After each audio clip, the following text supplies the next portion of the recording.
सत्संग को पकड़िए, अवश्य सूर्य का भी उपकार हमारे ऊपर है ना। 6 महीना नहीं उगेगा तो कैसा उपकार का, उपकारक का गुणगान करना चाहिए, अवश्य करना चाहिए। लेकिन कल्याण होगा किनकी उपासना करने से? इस सूर्य की।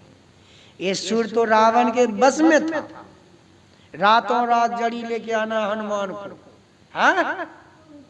और 12 बजे रात में सूर्य को आदेश देता रावण, अभी जाकर के उगो, यानी सूर्य भी उसके बस में था। किनके बस में? रावण के बस में। सारे शास्त्र में कथा है, सारे देवी देवता उसका नौकर चाकर बन के रहता। जमराज को जेल में बंद कर दिया और उनकी बेड़ी नहीं कटी। ब्रह्मा जी से पूछा, आप तो मैं अमर हो गया? कहा, देवी देवताओं को बस में कर लेने से और जमराज को भी जेल में बंद कर लेने से कर्मों की बेड़ी कटती, तो भोग भोगने के लिए शरीर में आना पड़ेगा, शरीर को छोड़कर जाना पड़ेगा। तुम्हारा जन्म मरण का दुख खत्म। तो बताइए, सूर्य उसके बस में, और हम लोग आज सूर्य भगवान को अर्घ दे देंगे, सूर्य आपके बस में हो जाएगा? इससे बेड़ी कट जाएगी?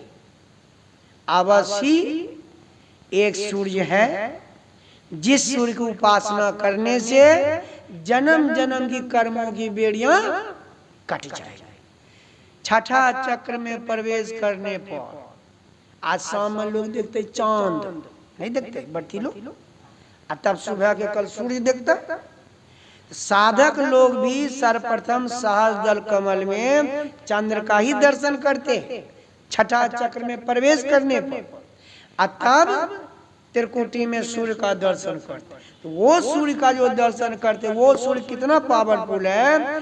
गुरु महाराज जी ने कहा, जा सम्मुख या सूर्य अमित अंधार है। उस सूर्य के सामने इस सूर्य का प्रकाश अमित अंधार है, इतना अंधकार में जिसका माप नहीं हो सकता।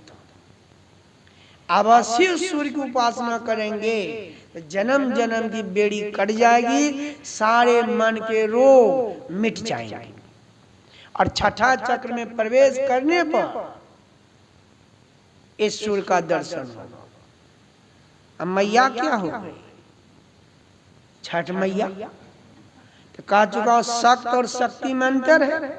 परमात्मा शक्त है और रचना करने के लिए जो से प्रवाहित धार हुई उसी ऊपर शक्ति।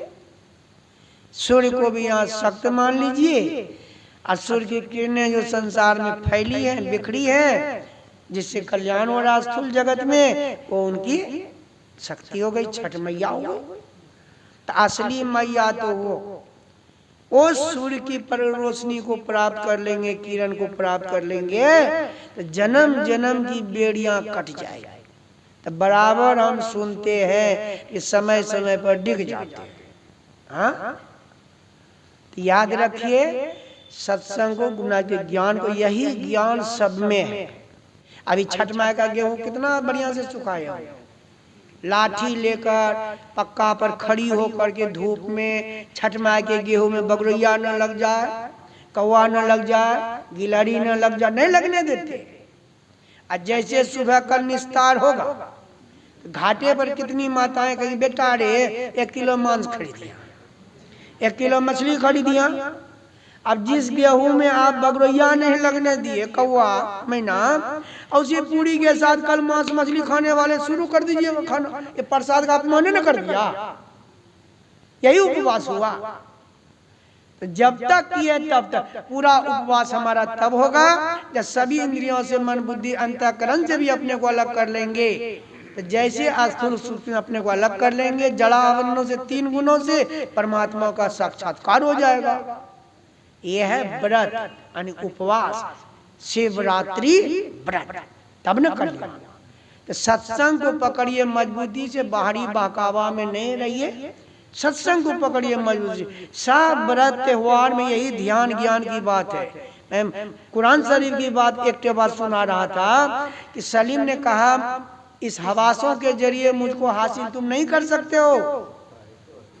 तब दाल भात सब्जी कौन आहार हो गया? ये भी आहार है। वर्गीकरण में शास्त्र में लिखा, ये स्थूलतर आहार, तर लगा हुआ, उससे नीचा दर्जा कहा, मोटा आहार, और इसको अधम आहार भी कहा गया। इसलिए 5 तत्वों का अधम शरीर इसी पर निर्भर है, सुरक्षित। और आज उपवास के नाम पर बस 12 घंटा पेट को सुखाते और विश्वास करते हैं मेरा कल्याण हो जाए। आपने तो अधम उपवास किया है, ये भी बेकार नहीं है। गुरु नानक श्री गीता योग प्रकाश की टिप्पणी में एक अध्याय में कहे हैं कि ये उपवास कर इंद्रियों की गति विषयों को से मंद पड़ती है, कमजोर पड़ती है, विषय का स्मृति नहीं छूटती, विषय भोगने की का ख्याल नहीं छूटता। विषय स्मृति तो तब जाएगी, विषय रस तो तब छूटेगा जब ब्रह्म रस की अनुभूति होगी। तो जब तक सुखाए हैं इंद्रियों की गति विषयों को से मंद जरूर पड़ी है, कमजोर, लेकिन विषय भोगने की इच्छा नहीं छूटेगी, पाप करने की वृत्ति खत्म होगी। इसलिए मुझको देखने के लिए तुम काला पहाड़ को देखो। मोहम्मद पैगंबर क्या कह रहे हैं? मुझ काला, जब अलैहिस्सलाम वसल्लम ने काला पहाड़ को एक टक से देखा तो देखते देखते काला पहाड़ चूर चूर हो गया। तब उनको तारा नजर आया, पुनः चांद नजर आया, पुनः आफताब नजर आया। ये देखिए उनके धर्म ग्रंथ में लिखा है। तो जब तक कामिल मुर्शिद नहीं मिला इसको समझ पाए, बाहर में काला पत्थर रखने से काम चलेगा? काला पहाड़ को देखने का मतलब है अमा दृष्टि से साधन करो। आंख बंद करने जो अंधकार दिखाई पड़ता है, यही अंधकार मंडली काला पहाड़ है। कैसे देखोगे? यहीं पर सगले नसीरा की क्रिया करनी पड़ेगी, फनाफिल अल्लाह की क्रिया करनी पड़ेगी, है ना। अंधकार के पसार को छोड़कर देखना पड़ेगा। कहे कबीर चरण चित्रा को जो सुई बीच, जब यहाँ पर फनाफिल अल्लाह सगले नसीरा की क्रिया करेंगे, यह क्रिया करते करते अंधकार फट जाएगा। गुरु महाराज भी कहते निस दिन सूरत अधर पर करी करी अंधकार, यही अंधकार का फट जाना काला पहाड़ का चूर चूर हो जाना है। तो जैसे सलीम ने तारा देखा, चांद देखा, आफताब, सूर्य देखा, तो वही तो हमारे गुरु महाराज ने भी देखा। छट छट छट छट बिजली छटके, भोर का तार दिखाता है, चंदा उगत उदय हो रवि हो अधूर शब्द। जैसे संत मत में 4 क्रिया है, मानस जप, मानस ध्यान, दृष्टि योग, नादानुसंधान, यही 4 क्रिया कुरान शरीफ में भी है, सूफी संतों के भी है। फनाफिल रसू, फनाफिल मुर्शद, फनाफिल रसू, जिसको हम लोग बिंदु ध्यान सुन ध्यान कहते हैं ना, इसी को वहां पर कहा गया सगले नसीरा, फनाफिल अल्लाह। जिसको हम लोग नादानुसंधान की क्रिया कहते हैं, सूरज शब्दों की क्रिया कहते हैं, उसी को वहां पर फनाफिल सुल्तान उलझ का नादानुसंधान को कहा। तो भाषा का अंतर है, समझिए ना। सही से संत मत के सत्संग को सुनिए, बैठिए, ये सांप्रदायिकता की बातें मन से बिल्कुल खत्म हो जाएगी। बहुत मुसलमान हुए संत मत के सत्संग, हुए तो बड़ा पक्का।